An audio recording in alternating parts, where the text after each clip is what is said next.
احنا في عندنا دلوقتي سؤال مثير للجدل: هل المبرمج بيقبض $100,000 في الشهر؟ آه فيعني في أرقام رهيبة، ممكن ياخدوا 700 ألف جنيه في الشهر، ممكن ممكن ياخدوا أكتر من كده كمان. يعني ايه سوفت وير انجينير بقى او مهندس البرمجيات؟ وبيعمل ايه في يومه؟ الباك اند اللي هو ما وراء الستار، ده الشخص المجهول الهوية في أي سولوشن برمجي تقريبا. انا عايز اتعلم برمجه، انا كعماد ما اتعلمتش برمجه.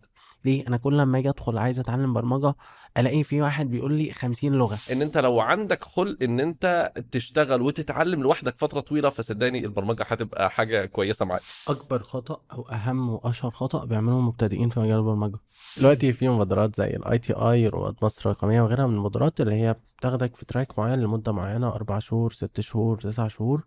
ايه رايك اصلا في المبادرات، وازاي برضو ان انا استغلها صح؟ أنعم بقوم أكرموا القرآن.